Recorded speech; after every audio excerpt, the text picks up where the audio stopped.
In those moments of just profound national tragedy, a country really looks to its leaders. And not just for comfort, but for unity. But what happens when a crisis becomes a political battleground? Today, we're going to dig into a recent paper that analyzes how Australian leaders have responded to these massive national shock events. And it asks a really tough question. Are the unwritten rules of conduct actually changing? So picture this. It's just one day after the horrific Hanukkah massacre at Bondi Beach. The nation is still completely reeling. And this is the statement from the opposition leader, Susan Ley. The shock of the attack was instantly met with the really sharp edge of political accusation. And it absolutely did not stop there. Just a few days later, former Treasurer Josh Frydenberg took it even further, directly linking the Prime Minister to the deaths. The language was incredibly stark, placing blame squarely on the government while the country was still very much in mourning. And that brings us to a really crucial question, one that's right at the heart of our explainer today. In the aftermath of a national tragedy, is this kind of response the normal political playbook in Australia? Or are we seeing something totally new? Okay, so let's get into it. To answer that question, the research we're looking at introduces this framework called crisis governance. It's a way for us to understand the unwritten rules that usually guide political behavior when the nation is in shock. So here's the key idea. Crisis governance is the principle that when things get really, really bad, all the normal political squabbling, it takes a backseat. The focus shifts from competition to cooperation, all to protect public safety and keep trust in our institutions intact. It's basically a temporary ceasefire in the political wars. Now this is where it gets super interesting. The research breaks down all the options for an opposition into 4 clear positions, ranging from total unity all the way to an outright political attack. Think of this as our toolkit for the rest of this explainer.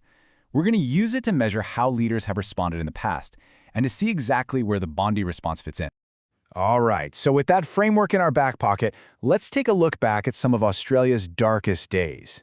By examining how leaders responded to past crises, we can start to see which of these 4 positions has sort of been the default setting. This timeline lays out the major national shocks that this analysis covers. We're talking everything from mass violence and terrorism to natural disasters and, of course, a global pandemic.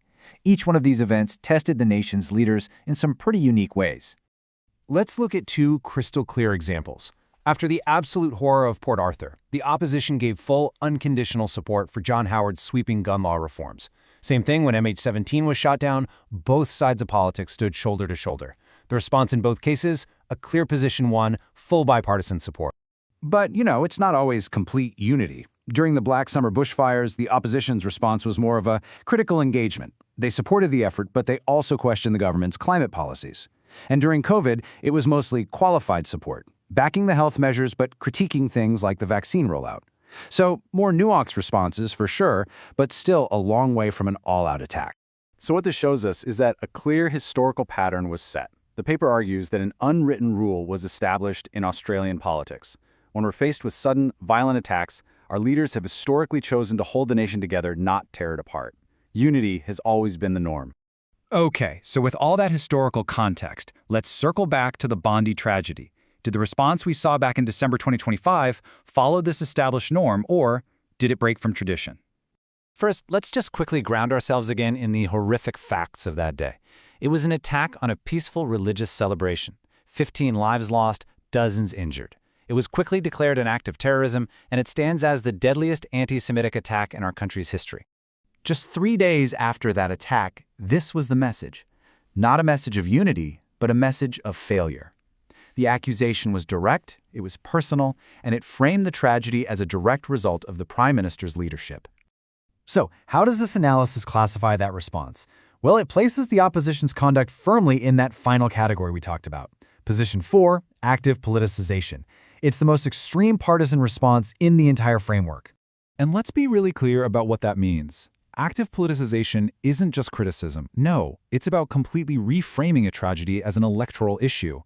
It's about assigning direct blame to your opponents for failing to prevent it, and then using that narrative for political advantage. But, look, classifying the response as active politicization is one thing. The analysis then goes a step further. It actually fact-checks the specific claims that were used to justify this approach. And this is where we get to compare the political rhetoric with the factual record. Okay, let's break this down really carefully. First, there was the claim of an immigration failure. But the factual record shows the senior attacker actually arrived and got his visa under the Howard coalition government. Second, the claim of an intelligence failure. Well, the investigation and clearance of his son happened under the Morrison coalition government. And finally, the claim of a failure on hate speech.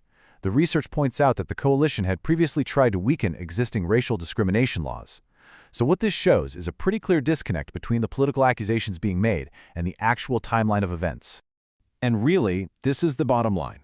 After a long history of relative stability in how we respond to crises, the paper concludes that the reaction to the Bondi Massacre represents a sharp and, frankly, concerning break from the established norms that have guided Australia for decades. And this is exactly why it matters so much. That unwritten rule about putting politics aside isn't just about being polite. It's a core democratic function. It exists to hold the country together, to create unity and social cohesion right at the moment when we are at our most vulnerable. And when that function breaks down, it risks turning moments of shared grief into moments of deeper division. And that can leave lasting scars on the public's trust. So this all leaves us with a final and pretty unsettling question.